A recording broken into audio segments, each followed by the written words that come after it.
அளவற்ற அருளாளனும் நிகரற்ற அன்புடையோனுமாகிய அல்லாஹுவின் திருப்பெயரால். பித்அத் ஒழிப்பு மாநாடு ஒரு சிறப்பு கண்ணோட்டம். அல்லாஹ் ஒருவனை மட்டுமே வணங்க வேண்டும். அவனது இறுதி தூதர் முஹம்மது நபி ஸல்லல்லாஹு அலைஹி வஸல்லம் அவர்களை மட்டுமே பின்பற்ற வேண்டும் என்ற சத்திய கொள்கையை சமரசமில்லாமல் பறைசாற்ற வேண்டும் என்ற உன்னத நோக்கத்தை லட்சியமாக கொண்ட தமிழ்நாடு தௌஹீத் ஜமாத் என்ற பேரியக்கம் அல்லாஹுவின் அருளால் இந்த கொள்கையை பட்டி தொட்டி எங்கும் செவ்வனே சென்று சேர்த்து வருகின்றது.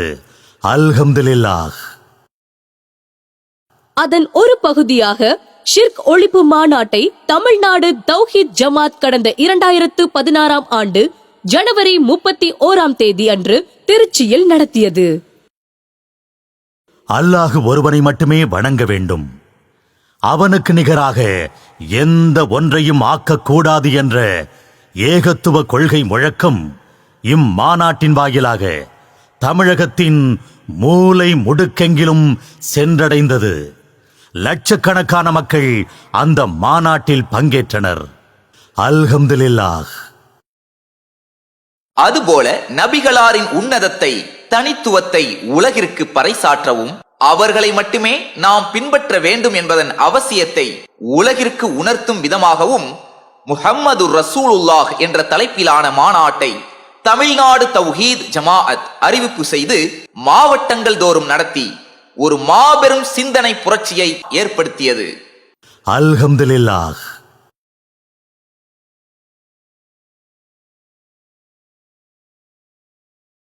அதேபோல இறைவனின் இறுதி வேதமான திருக்குர்ஆனின் உன்னதத்தை உலகிற்கு உணர்த்தும் விதமாக உளுந்தூர்பேட்டையில் லட்சக்கணக்கான மக்கள் பங்கேற்ற திருக்குர்ஆன் மாநில மாநாடு அல்லாஹுவின் அருளால் சிறப்பாக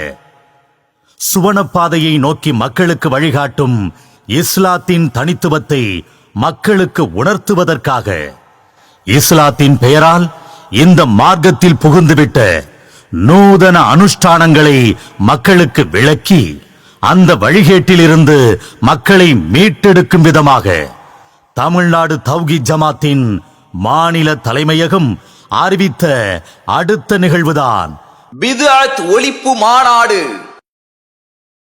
ஆம், கடந்த 2021 ஆண்டு டிசம்பர் 12 கோவையில் நடந்த தமிழ்நாடு தௌஹீத் ஜமாத்தின் மாநில பொதுக்குழுவில் TNTJவின் மாநில தலைவர் MS சுலைமான் அவர்கள் அறிவித்ததிலிருந்து இம்மாநாடு குறித்த பிரச்சார பணிகள் வீரியமெடுக்க ஆரம்பித்தன.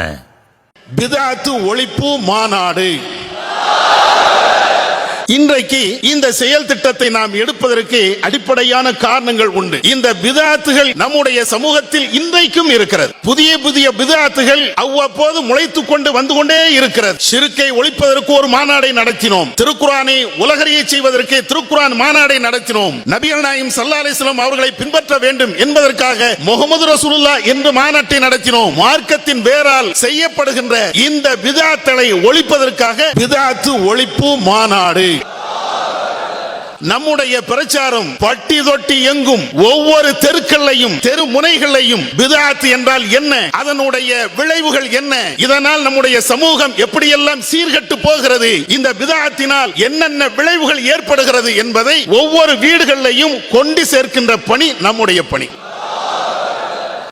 தமிழ்நாடு தௌஹீத் ஜமாத்தின் ஏகத்துவ அழைப்பு பணியின் விளைவாக ஏராளமான நபி வழிகள் தமிழ் கூறும் மக்கள் மத்தியில் நடைமுறைக்கு வந்தன. நபிகள் நாயகம் ஸல்லல்லாஹு அலைஹி வஸல்லம் அவர்கள் கற்றுத்தந்த ஏராளமான நபி மொழிகளை தங்களுடைய இன்னுயிரை கொடுத்தேனும் கடைபிடிக்கக்கூடிய ஒரு ஜமாத்தை, ஒரு கூட்டத்தை இந்த அமைப்பு உருவாக்கி ஹதீஸ்களின் மீது தீராத பற்று கொண்ட ஒரு ஜமாத் இருக்கிறது என்று சொன்னால் அது தௌஹீத் ஜமாத் மாத்திரம்தான். ஏனென்றால் தமிழக வரலாற்றுகளை நீங்கள் எடுத்து பாருங்கள். மக்களுக்கு மத்தியில ஹதீஸ்களை எடுத்து சொன்ன காரணத்தினால் நபி வழிகளை பின்பற்ற வேண்டும் என்கிற ஒரு பிரச்சாரத்தை முன்னெடுத்து சென்ற காரணத்தினால் பல எதிர்ப்புகளுக்கும் அடி உதைகளுக்கும் ஆளாக்கப்பட்ட ஒரு ஜமாத் உங்களுடைய கண் முன்னே தௌஹீத் ஜமாத்தை தாண்டி வேறு ஜமாத் உண்டா? இப்படி இந்த ஜமாத் நடைமுறைப்படுத்தி காட்டிய அமுல்படுத்தி காட்டிய நபிமொழிகள் ஏராளம். இன்றும் சொல்லிக் கொள்கிறோம். நபிகள் நாயகம் சொன்னார்கள் என்று ஒரு செய்தி ஆதாரப்பூர்வமான செய்தியாக அமைந்துவிட்டால் அதை அமுல்படுத்துவதற்காக, மக்களுக்கு மத்தியில் நடைமுறைப்படுத்துவதற்காக உலக மக்களே சேர்ந்து எதிர்த்தாலும் சரி, அந்த எதிர்ப்புகளை கண்டு ஒருபோதும் அஞ்சாது. ஹதீஸ்களை நிலைநாட்டுவதற்காக எங்கள் உயிரை கூட அற்பமாக கருதி அர்ப்பணம் செய்யக்கூடிய ஜமாத் இந்த ஜமாத். நபி வழிகளை மக்கள் மத்தியில் கொண்டு சேர்க்கும் அதே வேளையில் இஸ்லாத்தின் பெயரால் ஊடுருவி ஈமானுக்கு ஆபத்தை விளைவிக்கும் புதிய அனாச்சாரங்களை மக்களுக்கு தெளிவுபடுத்தி வழிகேட்டிலிருந்து மக்களை மீட்டெடுக்க வேண்டும் என்பதை உளப்பூர்வமாக உணர்ந்த ஏகத்துவ கொள்கைவாதிகள் ஒவ்வொருவரும் இந்த மாநாட்டின் முக்கியத்துவத்தை உணர்ந்து களப்பணியாற்ற புதிய உத்வேகத்தோடு களம் கண்டனர். பித்அத் ஒழிப்பு மாநாட்டிற்கான பணிகளை உத்வேகத்தோடு செய்வதற்காக தமிழகத்தின் அனைத்து மாவட்டங்களிலும் செயல் வீரர்கள் மற்றும் செயல் வீராங்கனைகள் கூட்டம் முதற்கட்டமாக மாநில நிர்வாகிகளின் வழிகாட்டுதல்களோடு நடைபெற்றது. அதில் ஆர்வத்தோடு கலந்து கொண்ட ஆண்களும் பெண்களும் நபி வழி நடப்போம், பித்அத்தை ஒழிப்போம் என சூளுரைத்தனர். பித்அத்திற்கு எதிரான பிரச்சார களம் சூடுபிடித்தது. தௌஹீத் ஜமாத்தின் கிளைகள் தோறும் செயல் வீரர்கள் மற்றும் செயல் வீராங்கனைகள் கூட்டம் மாவட்ட நிர்வாகிகளின் தலைமையில் முன்னெடுக்கப்பட்டது. கிளைகள் தோறும் ஏகத்துவ கொள்கை சகோதரர்கள் குழுக்களாக ஒருங்கிணைந்து குழு தாவாக்களை மேற்கொண்டனர். பித்அத் என்ற வழிகேட்டின் விபரீதங்கள் குறித்து லட்சக்கணக்கான துண்டு பிரசுரங்கள் வீடு வீடாக சென்று விநியோகிக்கப்பட்டு மாநாட்டிற்காக அழைப்பு விடுக்கப்பட்டன. பித்அத் ஓர் வழிகேடு என்ற தலைப்பில் தௌஹீத் ஜமாத் மாநில தலைமையகம் வெளியிட்ட சிறிய நூலை வீடுகள் தோறும் கொண்டு சேர்த்தனர். ஆண்களுக்கு நாங்கள் சற்றும் சளைத்தவர்கள் இல்லை என்று பறைசாற்றும் வகையில் ஏகத்துவ கொள்கை சகோதரிகள் தங்களது கிளை நிர்வாகிகளின் வழிகாட்டுதலோடு வீடு வீடாக வீதி வீதியாக சென்று பித்அத்திற்கு எதிரான பிரச்சாரங்களை தன்னார்வத்தோடு முன்னெடுத்து சென்றனர். ஆம், பெண்கள் வீட்டில் முடங்கி கிடக்க வேண்டியதுதானே? பிரச்சாரம் என்ற பெயரில் அவர்கள் வீடு வீடாக செல்லலாமா, வெளியே திரியலாமா என்றெல்லாம் சுன்னத்தை பேணாத ஜமாத்தார்கள் உதிர்த்த வசைவு வார்த்தைகளுக்கெல்லாம் அஞ்சாமல் ஏகத்துவ கொள்கை சகோதரிகள் ஒவ்வொரு ஊரிலும் மூளை முடுக்கெல்லாம் சென்று பித்அத்திற்கு எதிரான பிரச்சாரத்தை வீரியத்தோடு கையில் எடுத்தனர். பெண்கள் குழு தாவாக்களாக சென்றபோது அங்கிருந்த வீடுகளில் கட்டப்பட்டிருந்த இணை வைப்பு பொருட்கள் அகற்றப்பட்டன. மார்க்க மரியாத சகோதரிகள் தங்களது பிள்ளைகளுக்கு கட்டிவிட்டிருந்த தாயத்துகள் அறுத்து எறியப்பட்டன. இவ்வாறு ஏகத்துவ கொள்கை முழக்கம் 8 திக்கும் முழங்கியது. பிப்ரவரி 5ஆம் தேதி திருச்சியை நோக்கி திரளுங்கள் என்ற மாநாடு குறித்த அழைப்புகள் ஒவ்வொரு மாவட்டத்திலும் தமிழகம் முழுவதும் உள்ள முக்கிய இடங்களில் மக்கள் திரளும் மையங்களில் சுவர் விளம்பரங்களாக மக்களை ஈர்த்தன. பல்லாயிரக்கணக்கான விளம்பர பேனர்கள் மற்றும் போஸ்டர்கள், ஈபி போஸ்டர்கள், ஆட்டோ விளம்பரங்கள், டோர் ஸ்டிக்கர், ஆட்டோ மற்றும் இருசக்கர வாகனங்களில் ஒட்டப்படும் ஸ்டிக்கர் என எந்தெந்த வகைகளிலெல்லாம் இந்த மாநாடு குறித்த செய்திகளை மக்கள் மத்தியில் கொண்டு போய் சேர்க்க முடியுமோ அத்தனை வழிகளிலும் விளம்பர செய்திகள் கொண்டு சேர்க்கப்பட்டன. இத்தகைய ஒவ்வொரு துண்டு பிரசுரங்களிலும், போஸ்டரிலும், பிளக்ஸ் பேனரிலும், ஸ்டிக்கரிலும் ஏக இறையோனின் வசனங்களும் இறுதி தூதரின் பொன்மொழிகளும் இடம் பெற்றிருந்தது தனித்துவமானது. படைத்த இறைவனின் வார்த்தைகளை கொண்டும் எம்பெருமானார் கண்மணி நாயகம் ஸல்லல்லாஹு அலைஹி வஸல்லம் அவர்களின் பொன்மொழிகளை கொண்டுமே இந்த மாநாட்டிற்கான அழைப்பை நமது கொள்கை சகோதர சகோதரிகள் முன்வைத்தது இந்த பிரச்சார களத்தின் வீரியத்தை அதிகப்படுத்தியது. கிளைகள் தோறும் பட்டி தொட்டி எங்கும் தெருமுனை பிரச்சாரங்கள் வீரியம் பெற்றன. தமிழகத்தின் மூலை முடுக்குகளிலெல்லாம் மெகாபோன் பிரச்சாரங்கள் வேகம் எடுத்தன.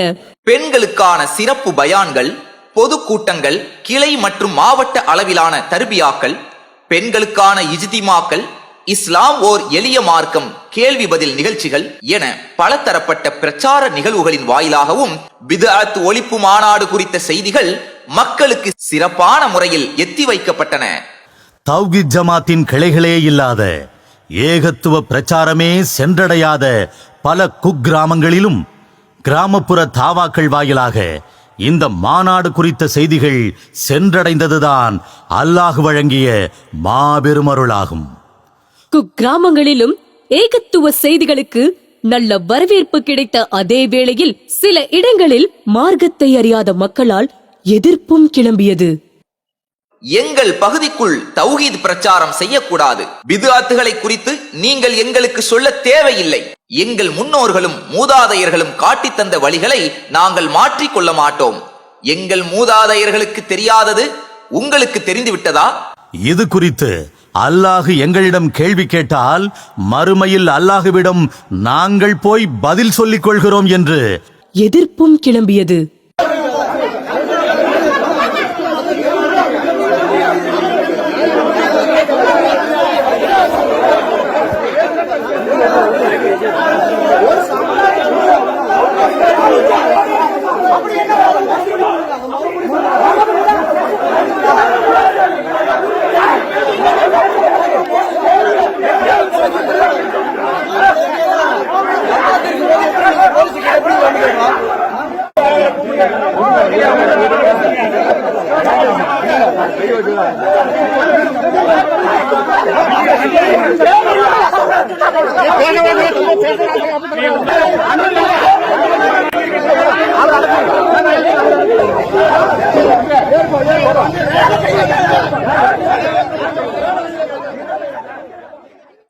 பித்அத்துகள் குறித்து விழிப்புணர்வு ஏற்படுத்தும் வகையில் சிறுவர் சிறுமியர்கள் பங்கேற்ற பேரணிகள் வாயிலாகவும் வித்தியாசமான வகையில் பிரச்சாரம் மேற்கொள்ளப்பட்டது.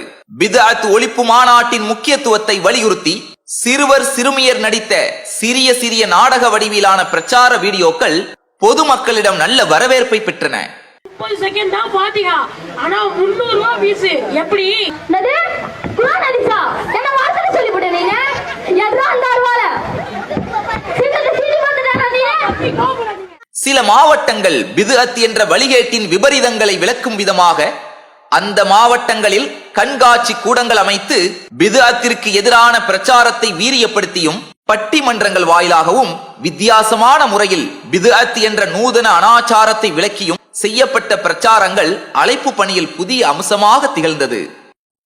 நபி வழிக்கு மாற்றமான பித்அத்தான காரியங்கள் அனைத்தும் வழிகேடு, அந்த வழிகேடு அனைத்தும் நரகில் நம்மை தள்ளிவிடும் என்ற நபிகளாரின் எச்சரிக்கையை அனைத்து முஸ்லிம்கள் மத்தியிலும் கொண்டு சென்று அந்த வழிகேட்டிலிருந்து மீட்டெடுத்து சுவனத்தை நோக்கி மக்களை அழைப்பதே இந்த மாநாட்டின் முழு நோக்கம்.